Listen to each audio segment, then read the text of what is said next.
नमस्कार दोस्तों, मेरा नाम है अतुल श्रीवास्तव और स्वागत है आपका नेक्सस जीएस में। समीक्षा अधिकारी का टेस्ट नंबर 7 है।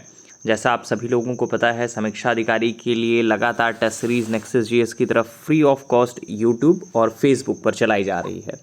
आप जो भी प्रश्न दिए जा रहे हैं उनसे अपने आप को सही आकलन कर सकते हैं कि आपकी पढ़ाई सही दिशा में चल रही है या नहीं चल रही है।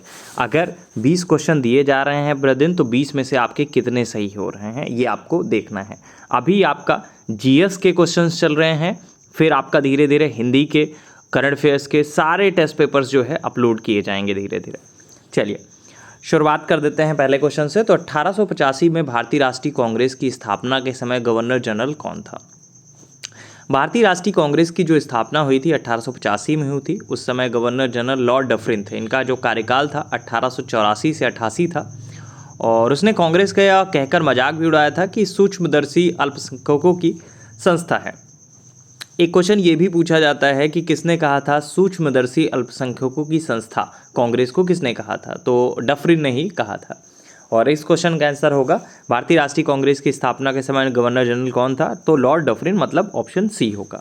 नेक्स्ट है, कलकत्ता में एशियाटिक सोसाइटी ऑफ बंगाल की स्थापना 1784 में किसने की थी? तो ये आपका की थी विलियम जोन्स ने। नेक्स्ट है, दो कथन दिए गए हैं। गोंडवाना सेल समूह भारत का लगभग 95% कोयला प्रदान करता है। तो ये तो आपका सही है लगभग से। और दूसरा है, अधिकांश लौह धात्विक और अलौह धात्विक खनिज धारवाड़ सेल समूह से संबंधित हैं। ये भी आपका सही है। तो ए आर दोनों सही हैं और आर ए की सही व्याख्या करता है, वैसे व्याख्या तो नहीं करता है। दूसरा क्या है, ए आर दोनों सही है किंतु आर ए की सही व्याख्या नहीं करता है। तो दूसरा इसमें ऑप्शन सही होगा, मतलब बी ऑप्शन सही होगा। इस तरह के क्वेश्चन जो है आपके कथन कारण वाले क्वेश्चन पूछे जाते हैं आपके समीक्षा अधिकारी में भी और पीसीएस के एग्जामिनेशन में भी। नेक्स्ट है, चारगाह हिल स्टेशन और एक तरफ स्थिति बन्नी चारागाह, इसके बारे में बात करें तो गुजरात में है। बानियाल के बारे में बात करें, बाग्याल के बारे में, तो उत्तराखंड में है। खजियार हिमाचल प्रदेश में है। पहलगाम बहुत फेमस जगह है, जम्मू कश्मीर में है ये। नेक्स्ट है, भारत के निम्नलिखित पर्वत प्रणालियों में कौन सबसे पुरानी है? 4 ऑप्शन आपके सामने हैं और इनमें जो अरावली श्रेणी है वो गुजरात के पालनपुर से लेकर राजस्थान और हरियाणा से होकर दिल्ली तक लगभग 800 किलोमीटर की लंबाई में विस्तारित है। इसका निर्माण पी कैम्ब्रियन काल में हुआ था, करीब 600 से 570 मिलियन वर्ष पूर्व का माना जाता है। ये भारत ही नहीं बल्कि विश्व की सबसे प्राचीन पर्वत श्रृंखलाओं में से एक है। और इसकी जो सर्वोच्च चोटी है वो आपका गुरु शिखर है, 1722 मीटर के आसपास। तो 2-3 प्रश्न इससे और भी पूछे जा सकते हैं अपडेटेड वर्जन में। भारत के निम्नलिखित पर्वत श्रेणियों में कौन सबसे पुराना है? अरावली है। अरावली की सबसे ऊंची चोटी कौन से है? तो गुरु शिखर है, 1722 मीटर के आसपास। नेक्स्ट है, निम्नलिखित में से कौन सा शहर कर्क रेखा से सबसे निकटस्थ है? जबलपुर, अहमदाबाद, उज्जैन, वाराणसी, कौन सा निकटतम है? अगर इन्हीं लोगों में बात करें तो जबलपुर आपका इसमें सबसे ज़्यादा निकटतम आता है। तो नेक्स्ट है, कुछ कालक्रम के बारे में बात करें, पटपरा जमाव, खैतैनी जमाव, बाघोर जमाव, सिहावल जमाव। तो सिहावल जमाव जो है वो निम्न पुरापाषाण काल का है। वहीं पर अगर हम लोग पटपरा के बारे में बात करें तो ये मध्य पुरापाषाण काल का है। बाघोर के बारे में बात करें तो उत्तर पुरापाषाण काल का है। खतैनी जमाव के बारे में बात करें तो लघु पाषाण काल का है। इसमें ऑप्शन क्या सही होगा? बी सही होगा। नेक्स्ट है, लास्ट ईयर नेक्सस जीएस की तरफ से जो रिज़ल्ट आया था, समीक्षा अधिकारी का जो फाइनल रिज़ल्ट आया था, तो उसमें नेक्सस जीएस की तरफ से रेहाना जी ने पूरे उत्तर प्रदेश में रैंक 2 प्राप्त किया है। रेगुलर क्लास की स्टूडेंट रही हैं रेहाना जी और काफ़ी टाइम इन्होंने नेक्सस जीएस में अपना दिया है और उसके बाद सफलता हाथ लगी और यूँ लगी कि पूरे उत्तर प्रदेश में इनकी रैंक 2 आई है। नेक्स्ट है, निम्नलिखित में से किस फसल में सबसे ज़्यादा प्रतिशत तेल की मात्रा होती है? तो इसमें कौन से हैं? मूंगफली के बारे में बात करें तो लगभग 48.2%, सोयाबीन में लगभग 40% के आसपास होता है। सोयाबीन के उत्पादन में महाराष्ट्र नंबर 1 पे हो गया। अभी तक आपका मध्य प्रदेश था, अभी जो करंट का सिनेरियो है उसमें आपका महाराष्ट्र नंबर 1 पे चल रहा है। ठीक है, एक क्वेश्चन ये भी आपके एग्जामिनेशन में पूछा जा सकता है। सूरजमुखी के बारे में बात करें तो लगभग 42% होता है, तिल में लगभग 52% होता है। तो कुल मिलाकर इन जो 4 ऑप्शंस दिए गए हैं उनमें तिल में सबसे ज़्यादा है, करीब 52% के आसपास। नेक्स्ट है पीली क्रांति, ये आपका तिलहन उत्पादन से संबंधित है। नेक्स्ट है लवण प्रभावित मृदाओं का सर्वाधिक क्षेत्रफल वाले राज्य के बारे में बात करें तो भारत में लवण प्रभावित मृदाओं में सर्वाधिक क्षेत्रफल वाला जो राज्य है वो गुजरात है। इसके बाद हरियाणा, उत्तर प्रदेश का स्थान आता है। भारत में क्षारीय मृदा से प्रभावित हो सर्वाधिक जो प्रभावित क्षेत्र है वो उत्तर प्रदेश राज्य में स्थित है। तो अगर इसका प्रश्न के आंसर बात करें लवण प्रभावित मृदाओं का सर्वाधिक क्षेत्रफल वाला राज्य तो आपका गुजरात है। शहतूत रेशम का अग्रणी उत्पादक भारतीय राज्य कौन सा है? तो ये तो ऑब्वियस सी बात है, कर्नाटका है और बहुत टाइम से आपका है। रेशम का अग्रणी उत्पादक राज्य जो है वो आपका कर्नाटका ही है, काफ़ी टाइम से। नेक्स्ट है निम्नलिखित में से कौन सा समूह रेशे वाली फसलों से संबंधित है? तो कपास, जूट, सनई का जो संबंध है वो आपका रेसी वाली फसलों से है।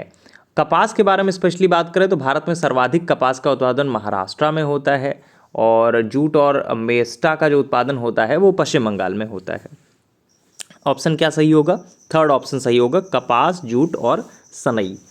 नेक्स्ट है ये देखिए, जितने भी आपको क्वेश्चंस कराए जाएंगे टेस्ट पेपर में, जितने भी पेपर्स टेस्ट पे क्वेश्चन कराए जाएंगे वो सारे के सारे नेक्सस जीएस के जो पेड टेस्ट पेपर्स है उसमें से ही कराए जा रहे हैं।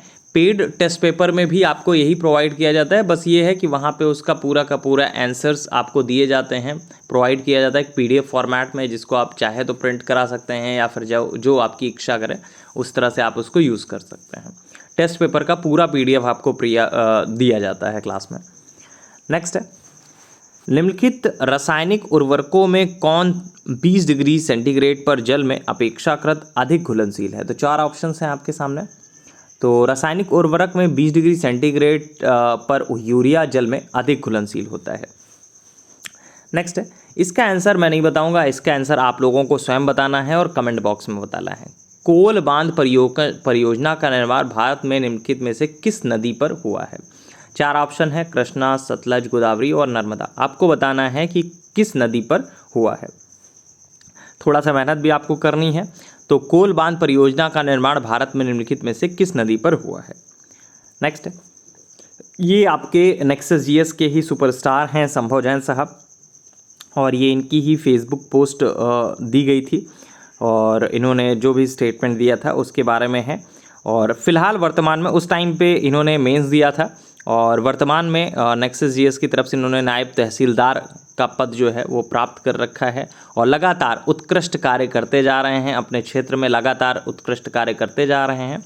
और इसके अलावा अभी भी ये एसडीएम या फिर जो आगे की जो तैयारी है उसके लिए प्रयासरत हैं, यूपीएससी के लिए और एसडीएम पोस्ट के लिए प्रयासरत हैं। वर्तमान में एग्जीक्यूटिव मजिस्ट्रेट के पद पर तैनात हैं। नेक्स्ट है भारत के निम्नलिखित राज्यों में कौन अधिकतम सिल्क सूत उत्पादित करता है? तो कर्नाटका जो है इसमें नंबर 1 पे आता है। नेक्स्ट है पी सेन गुप्ता के बारे में बात करें तो पी सेन गुप्ता और जी सदायुस्क 1968 ने भारत वो कितने लघु प्रदेश कृषि प्रदेश में बांटा था? तो 60 में बांटा था इसको। नेक्स्ट है कुछ खनिज हैं, कुछ देशों के बारे में बात करें तो तांबा का नाम तो आता है चिली के माध्यम से, अभ्रक भारत, लॉएस्क रूसी संघ, चांदी मैक्सिको। नेक्स्ट है निम्नलिखित झीलों में कौन पूर्णतः संयुक्त राज्य अमेरिका में अवस्थित है? तो कौन अवस्थित है? मिशिगन अवस्थित है। तो कुल मिलाकर ये रहा पूरा का पूरा जो आपका बोल सकते हैं कि डिटेल्स। और नेक्सस जीएस की तरफ से जो नया बैच है वो स्टार्ट हो चुका है और समीक्षा अधिकारी के लिए नया बैच चल रहा है, आप लोग इस बैच को ज्वाइन कर सकते हैं। इसी वीडियो के डिस्क्रिप्शन बॉक्स में आपको सारी की सारी डिटेल्स मिल जाएंगी उस बैच की। और अगर आपको फ़ोन पे संपर्क करना है या व्हाट्सएप पे संपर्क करना है तो दिए गए नंबर पे संपर्क कर सकते हैं 7080540001 या 6390540001।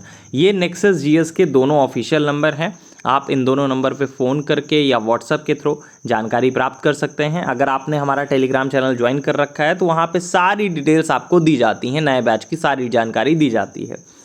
जैसे ही आप पेड क्लास में एडमिशन लेते हैं तो जो भी आपकी क्लासेस रह गई हैं या फिर मिस हुई हैं वो सारी की सारी आपको प्रोवाइड हो जाएंगी, ठीक है। तो आप लोग अपनी तैयारी को और बेहतर कर सकते हैं और अभी आपके पास समय है, बहुत आसानी से आप इस परीक्षा को क्वालिफाई कर सकते हैं, सही रणनीति अगर आप करते हैं तो। चलिए फिलहाल के इतना ही।